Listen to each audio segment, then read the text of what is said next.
hello' everyone আকৌ এটা নতুন ভিডিঅ' লৈ আহিছোঁ আপোনালোকৰ মাজত ব'লকচোন ফেব্ৰুৱাৰী মাহত কি ভেকেঞ্চি আহিছে চাওঁ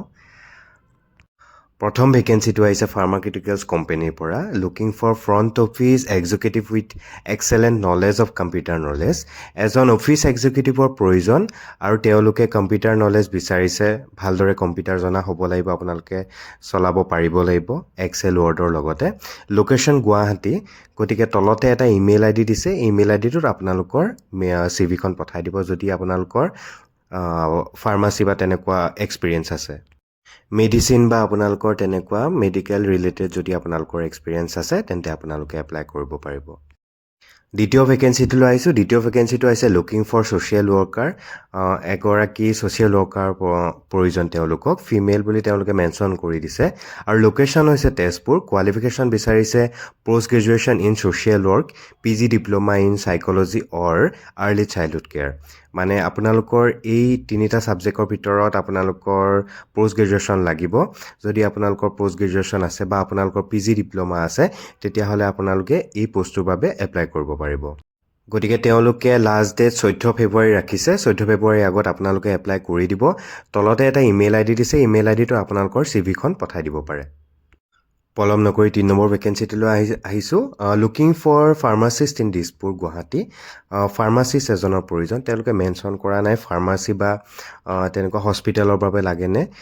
ধৰি লওক তেনেকুৱাই হ'ব আৰু ফাৰ্মাচিষ্ট যদি আপোনালোকৰ ফাৰ্মাচিষ্ট হিচাপে আপোনালোকৰ যদি এক্সপিৰিয়েঞ্চ আছে বা তেনেকুৱা মেডিকেল ৰিলেটেড মেডিচিনৰ লগত জড়িত আপোনালোকৰ যদি এক্সপিৰিয়েঞ্চ আছে তেন্তে আপোনালোকে এপ্লাই কৰিব পাৰিব তলতে এটা কণ্টেক্ট নাম্বাৰ দিছে কণ্টেক্ট নাম্বাৰত আপোনালোকৰ চিভিখন পঠাই দিব পাৰে আদাৰৱাইজ কিবা সুধিব লগা থাকিলে আপোনালোকে ফোন কৰি সুধি ল'ব পাৰে 4 নম্বৰ ভেকেঞ্চিটোলৈ আহিছোঁ চলেক্সি ছ'লাৰ পাৱাৰ প্ৰাইভেট লিমিটেড এটা প্ৰাইভেট লিমিটেড ছ'লাৰ কোম্পানীৰ পৰা ভেকেঞ্চি আহিছে ইয়াত ভালেকেইটা 4-5টা পোষ্ট আছে আপোনালোকে এপ্লাই কৰিব পাৰে যদি আপোনালোকৰ ক্ৰাইটেৰিয়া মিলে প্ৰথম পোষ্টটো হৈছে মাৰ্কেটিং মেনেজাৰ তেওঁলোকে কোৱালিফিকেশ্যন বিচাৰিছে MBA বা BTech আপোনালোকৰ থাকিব লাগিব আৰু আপোনালোকৰ experience in 5 to 6 years of experience লাগিব PM সূৰ্যা ঘৰ মুফ্ত বিজলী যোজনাত আপোনালোকে কাম কৰা হ'ব লাগিব তাৰ পিছৰ ভেকেঞ্চিটোলৈ আহিছোঁ একেটা কোম্পানীতে প্ৰজেক্ট মেনেজাৰ হিচাপে এটা ডেজিগনেশ্যন ওলাইছে project manager for residential rooftop solar ছিষ্টেমৰ বাবে তেওঁলোকে বিচাৰিছে আৰু কোৱালিফিকেশ্যন বিচাৰিছে তেওঁলোকে BTech থাকিব লাগিব অথবা আপোনালোকৰ ডিপ্ল'মা ইন মেকানিকেলত থাকিব লাগিব আদাৰৱাইজ ইলেক্ট্ৰিকেল আপোনালোকৰ থাকিব লাগিব কোৱালিফিকেশ্যন আৰু তেওঁলোকে এক্সপিৰিয়েঞ্চ বিচাৰিছে 2 to 3 years of experience in installation in solar system install কৰা আপোনালোকৰ এক্সপিৰিয়েঞ্চ থাকিব লাগিব 2 পৰা 3 বছৰ তেতিয়া যদি আছে আপোনালোকৰ তেন্তে এই পোষ্টটোৰ বাবে আপুনি এপ্লাই কৰিব পাৰিব একেটা কোম্পানীতে আন এটা পোষ্ট ওলাইছে ইনষ্টলেশ্যন ছুপাৰভাইজাৰ তেওঁলোকে কোৱালিফিকেশ্যন বিচাৰিছে ITI মেকানিকেল লাগিব আদাৰৱাইজ আপোনালোকৰ ইলেক্ট্ৰিকেল ডিগ্ৰী লাগিব নহ'লে আপোনালোকৰ ফিটাৰ থাকিব এই ফিটাৰটো কি হয় FITTER আপোনালোকে যদি কোনোবাই জানে মোক কমেণ্ট কৰিবচোন মই ধৰিব পৰা নাই and 2 to 3 years of experience in installation in solar system আপোনালোকৰ 2 পৰা 3 বছৰ এক্সপিৰিয়েঞ্চ লাগিব ছ'লাৰ ছিষ্টেমত ইনষ্টল কৰা আপোনালোকৰ এক্সপিৰিয়েঞ্চ হ'লে আপোনালোকে ইনষ্টলেশ্যন ছুপাৰভাইজাৰ হিচাপে আপোনালোকে পোষ্টটোৰ বাবে এপ্লাই কৰিব পাৰে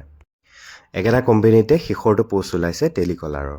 আৰু তেওঁলোকে কোৱালিফিকেশ্যন বিচাৰিছে ITI থাকিব লাগিব অথবা আপুনি গ্ৰেজুৱেশ্যন কৰা হ'লেও হ'ব আপোনালোকৰ 2 পৰা 3 বছৰ এক্সপিৰিয়েঞ্চ লাগিব in tele conversation to explain solar solutions to clients মানে আপোনালোকৰ ছ'লাৰ চলিউশ্যনৰ লগত আপোনালোকে ক্লায়েণ্টৰ লগত ডিল কৰা তেনেকুৱা ধৰণৰ এক্সপিৰিয়েঞ্চ লাগিব বা আপোনালোকৰ তেনেকুৱা যদি চেলছত এক্সপিৰিয়েঞ্চ আছে তেতিয়াও আপুনি এই পদটোৰ বাবে যোগ্য আপুনি এপ্লাই কৰিব পাৰিব গতিকে তলত এটা ইমেইল আই ডি দিছে ইমেইল আই ডিত আপোনালোকৰ চিভিখন পঠাই দিব পাৰে এপ্লাই কৰিবৰ বাবে আৰু লাষ্ট ডেট হৈছে 15 ফেব্ৰুৱাৰী 2026 5 নম্বৰ ভেকেঞ্চিটোলৈ আহিছোঁ লুকিং ফৰ একাডেমিক কৰ্ডিনেটৰ প্ৰয়োজন আৰু তেওঁলোকে কোৱালিফিকেশ্যন বিচাৰিছে গ্ৰেজুৱেশ্যন থাকিব লাগিব অথবা আপোনালোকৰ মাষ্টাৰ্ছ ইন এডুকেশ্যনত আপুনি মাষ্টাৰ ডিগ্ৰী কৰা হ'ব লাগিব বা আপুনি ছ'চিয়েল ছায়েন্সত গ্ৰেজুৱেশ্যন বা মাষ্টাৰ ডিগ্ৰী কৰা হ'ব লাগিব আপোনাৰ যদি BEd বা DLEd আছে তেতিয়া আপুনি প্ৰিফাৰেঞ্চ পাব বেছিকৈ আৰু আপোনালোকৰ এক্সপিৰিয়েঞ্চ বিচাৰিছে 3 বছৰ experience 3 years of experience in education sector or and strong written and communication skills and English and Assamese আপোনালোকৰ 3 বছৰৰ এক্সপিৰিয়েঞ্চ লাগিব এডুকেশ্যন ছেক্টৰত কাম কৰা টিচাৰ হিচাপে আৰু বা একাডেমিক লাইনত আপোনালোকে কাম কৰা হ'ব লাগিব আৰু আপোনালোকৰ ষ্ট্ৰং ৰিটেন এণ্ড কমিউনিকেশ্যন আপুনি লিখিব আৰু ক'ব পৰাকৈ ইংলিছ আৰু অসমীয়া জনা হ'ব লাগিব তেতিয়া আপুনি এই পদটোৰ বাবে এপ্লাই কৰিব পাৰিব আৰু চেলাৰীটো তেওঁলোকে মেনশ্যন কৰি দিছে 25,000 পৰা 35,000ৰ ভিতৰত হ'ব আপোনাৰ এক্সপিৰিয়েঞ্চৰ ওপৰত ডিপেণ্ড কৰিব আৰু আপোনাৰ লাষ্ট উইথড্ৰ কিমান কৰিছিলে লাষ্ট যোনটো অৰ্গেনাইজেশ্যন আছিল তাত আপুনি কিমান চেলাৰী পাইছিল তাৰ ওপৰত ডিপেণ্ড কৰি আপোনালোকৰ চেলাৰীটো নিৰ্ধাৰিত কৰা হ'ব আৰু লাষ্ট ডেট হৈছে 10 ফেব্ৰুৱাৰী গুৱাহাটীতে লোকেশ্যনটো হ'ব আৰু আপোনালোকে সোনকালে এপ্লাই কৰি দিব হাতত মাত্ৰ 2 দিন আছে আৰু তলত এটা ইমেইল আইডি দিছে ইমেইল আইডিত আপোনালোকে আপোনালোকৰ চিভিখনৰ সৈতে মেইল কৰি দিলে হ'ল ছাবজেক্ট লাইনটো ৰাখিব একাডেমিক কোঅৰ্ডিনেটৰ হিচাপে যিহেতু তেওঁলোকে মেনশ্যন কৰি দিছে ছাবজেক্ট লাইনটো আৰু গতিকে ভিডিঅ'টো যদি আজি ভাল লাগিলে আপোনালোকে মোৰ চেনেলটো ছাবস্ক্ৰাইব কৰি দিব বেল আইকনটো দবাই দিব যাতে ডেইলি জবৰ আপডেটছবোৰ পাই থাকে মই একদম বাছা জববোৰ লৈ আহোঁ আৰু